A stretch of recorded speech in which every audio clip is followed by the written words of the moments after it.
வணக்கம். தமிழ்நாட்டு மக்களுக்கு இந்த பதிவு.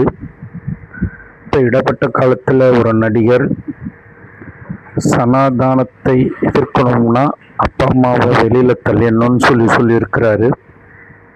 அவருக்காக தான் இந்த பதிவு. தயவுசெய்து இந்த பதிவு முழுமையாக பாருங்கள், ஸ்க்ரோல் பண்ணாதீங்க.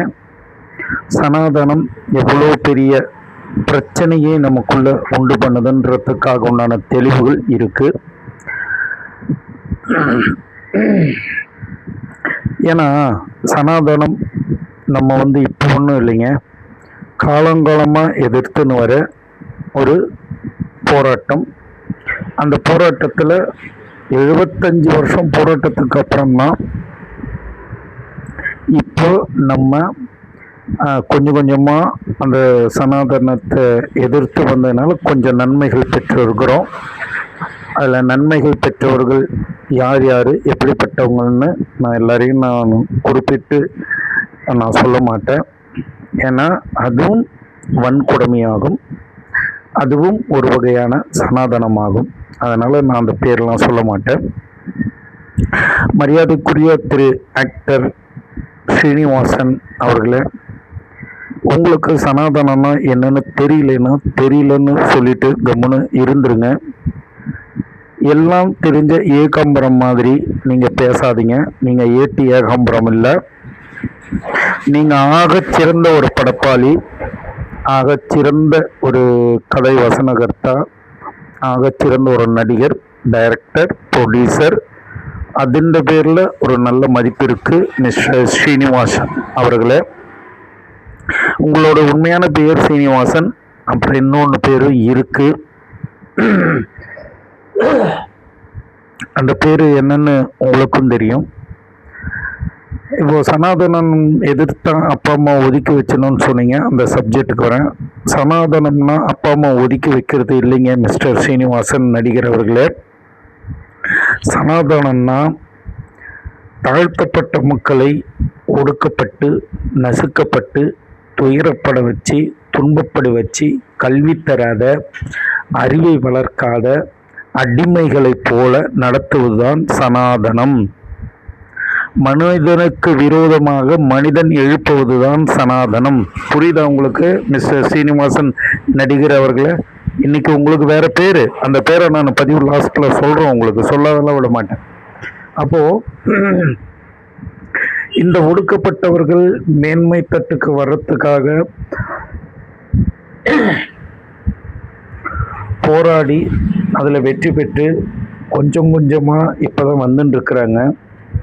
நீங்கள் இப்போ இந்த நேரத்தில் சனாதனத்தை உயர்த்தி பிடிப்பதற்கான வேலை என்ன உங்களுக்கு வந்துச்சு, அதனுடைய அவசியம் என்ன, அது ஒன்று தெளிவுபடுத்தணும். வாய் இருக்குன்னு வடை சுடக்கூடாது, புரியுதுங்களா?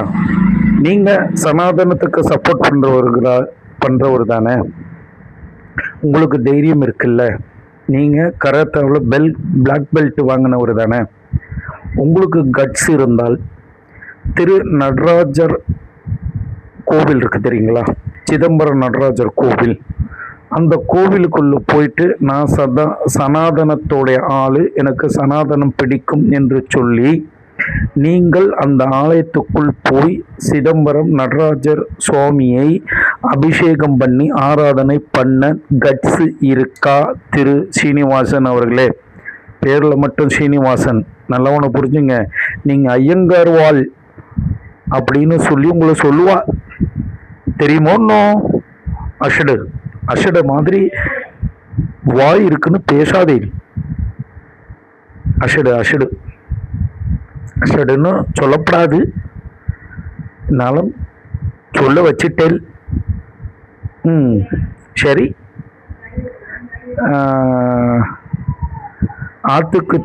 ஆற்றுக்கு போய் தலைமொழிகி எழுந்திருச்சிட்டு இனி சனாதனத்தை பற்றி பேச மாட்டேன்னு சொல்லி ஒரு முடிவு எடுங்க. சனாதனம் பிறப்பால் உயர்ந்தவன் என்றும் பிறப்பால் தாழ்ந்தவன் என்றும் சொல்லுது. நீங்கள் படிச்சிருக்கிறீங்களா இல்லையா எனக்கு தெரியாது. உங்களுக்கு கட்ஸ் இருந்தால் நான் சொன்ன மாதிரி சிதம்பரம் நடராஜ சுவாமி கோயிலுக்கு போய் நீங்கள் அபிஷேகம் பண்ணி காட்டுங்க. உங்கள் சனாதானத்தை நான் வரவேற்கிறேன். உங்களுக்கு கட்ஸ் இருந்தால் காஞ்சிபுரம் சென்று விஜயேந்திர சரஸ்வதி சுவாமிகளை தொட்டு நீங்கள் பேசிடுங்க. உங்களுடைய சனாதன தர்மத்தை நான் வரவேற்கிறேன். உங்களுக்கு கட்ஸ் இருந்தால் சின்ன காஞ்சிபுரம் வரதராஜ சுவாமி கோவில் உள்ளே போயிட்டு வரதராஜ பெருமாளுக்கு நீங்கள் அபிஷேகம் பண்ணி கற்பூர ஆராதனை காமிச்சு விட்டு வாங்க. அப்போ உங்களுடைய சனாதானத்தை நான் வரவேற்கிறேன். உங்களுக்கு கட்ஸ் இருந்தால் காஞ்சிபுரம் ஏகாம்பர சுவாமி க்ஷேத்திரத்துக்கு போயிட்டு கோவிலுக்குள்ளே போயிட்டு நீங்கள் ஏகாம்பரேஸ்வரர் கோவிலில் அபிஷேகம் பண்ணி கற்பூர ஆராதனை காமிச்சிட்டு வாங்க. உங்களை சனாதனத்தில் உங்களை உயர்த்தி இருக்கிறாங்கன்னு நாங்கள் பெருமைப்படுறோம். அதே போல் மீனாட்சி அம்மன் கோயிலுக்கு போங்க, காசி விஸ்வநாதர் கோயிலுக்கு போங்க, காலாஸ்திரி தெரியுங்களா, காலாஸ்திரி கண்ணப்பர் கோயிலுக்குள்ளே போய் பாருங்கள். திருப்பதி தேவஸ்தானம் அதுக்குள்ளே போய் பண்ணி பாருங்கள். திருப்பதி தேவஸ்தானத்திலேயே சனாதனம் இருக்குது. மிஸ்டர் சீனிவாசன் நடிகர் அவர்களை லட்டு பிடிக்கிறதுக்கு பிராமணவால் லட்டு பிடிச்சாதான் நல்லா இருக்கணும் சொல்லி நியூஸ் எல்லாம் வந்தது தெரியுமா? அதெல்லாம் ஏதாவது தெரிஞ்சா பேசுங்க, இல்லைன்னா தெரியாட்டுனா பேசாதீங்க. என்ன திருப்பதி ஏழுமலையான்னு சொன்னாரா? பிராமணவால் லட்டு உண்டா போட்டு பிராமணவால் லட்டு பிடிச்சாதான் நான் சாப்பிடுவேன்னு திருப்பதி வெங்கடாஜலபதி சொன்னாரா? ஆனால் அங்கே நடக்குது. அது சனாதானம். புரியுதா மிஸ்டர் சீனிவாசன் நடிகர் அவர்களே? அதனால் எல்லா இடத்துலையும் இருக்கு. கொஞ்சம் ஒரு 2 வருஷத்துக்கு முன்னாடி கூட என் தமிழ்நாட்டில் திரௌபதி அம்மன் கோவில் உள்ளே விடாத என் சிறுமைப்பட்ட என் சகோதர சகோதரிகளை விரட்டி அடித்த சனாதானம் தெரியுமா உங்களுக்கு? ஏதாவது நியூஸ்லாம் படிக்கிறீங்களா? அதுக்கெல்லாம் நீங்கள் குரல் கொடுத்துருக்கிறீங்களா மிஸ்டர் சீனிவாசன் நடிகர் அவர்களை? இனிமே தயவு செய்து வாய் இருக்குன்னு வடை சுடாதீங்க. உங்களுக்கு தான் இந்த பதிவு, அன்பான பதிவு. திருப்பி சொல்கிறேன், நீங்கள் நல்ல நடிகர், நல்ல டைரக்டர், நல்ல கதாசிரியர், நாட்டுப்பற்று உள்ளவர். நீங்கள் தொடர்ந்து பல வெற்றி படங்களை கொடுத்தவர். அன்புடன் வேண்டிக் கொள்கிறேன். இது நீங்கள் எப்படி வேணால் எடுத்துக்கங்க, ஆனால் இது என்னுடைய கண்டனத்துக்கு உண்டான பதிவு. இனி வாய் திறந்து தேவையில்லாமல் பேசாதீர்கள். உங்கள் மரியாதையை நீங்கள் குறைத்து கொள்ளாதீர்கள். அவ்வளோதான் என்னுடைய வேண்டுகோள். ஏன்னா கர்நாடகாவிலேயே லிங்கன்னு சொல்லிட்டு ஒரு சமுதாயம் போராட்டம் பண்ணாங்க. அது தெரியுமா? நீங்கள் கர்நாடகாக்காரர் தானே, உங்களுக்கு தெரிஞ்சிருக்குமே. ஏன்னா சனாதனம் அவர்களை ஒடுக்கியது. ஞாபகம் இருக்கா? எடியூரப்பா ஆட்சியில் தான் நடந்துச்சு. அதுக்கப்புறம் பொம்மை ஐயா ஆட்சியிலையும் வந்துச்சு அந்த பிரச்சனை. அதுக்கப்புறம் இப்போ இல்லை, அவங்களுக்கு ஒதுக்கப்பட்ட நாங்கள் லிங்க சமூகத்தினர்னு சொல்லி ஒதுக்கி கொடுத்துட்டாங்க அடுத்த வந்த கவர்மெண்ட்டு.